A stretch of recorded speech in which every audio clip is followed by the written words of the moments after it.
Први награди на меѓународен фестивал за Euroart и орнаменти.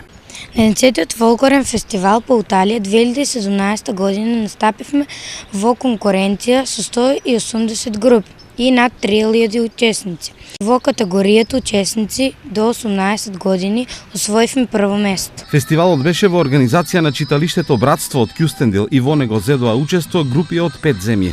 Бидејќи требаше да настапиме со сплет од изворни песни и ора, а истовремено и да одиграме стилизирани сплетови, ние се представиме со песни и игри од овче поле и со сплетовите Водарки и пијанец. На фестивалот членовите на академијата настапија во 4 наврати преку представување на различни уметности.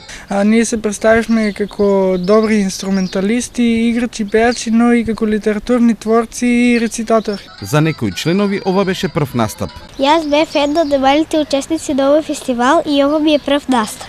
Големиот успех за младите чувари на фолклорната традиција од Штип е потврда дека она што го работат го прават баш како што треба. Навистина сум среќна што имав таа можност да представам Македонија, македонската култура и изворните ора во Кјустендил во Бугарија и мислам дека нашиот успех се докажува со освоената награда. Оваа награда за нас значеше мотив да бидеме активни и ова лето. Групата Орнаменти исто така во силна конкуренција во категоријата на мешани состави освои прва награда. Што е резултат на долгогодишната работа што ова група ја работи на полето на староградската музика.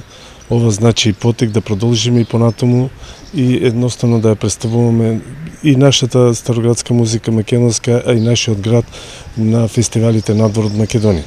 Што се однесува до групата Орнаменти, веќе на 18.7, односно во вторник, ќе го прави својот концерт, што ќе се одржи во паркот на Макфест. Настапот на фестивалот во Кјустендил беше реализиран со логистичка поддршка од општина Штип.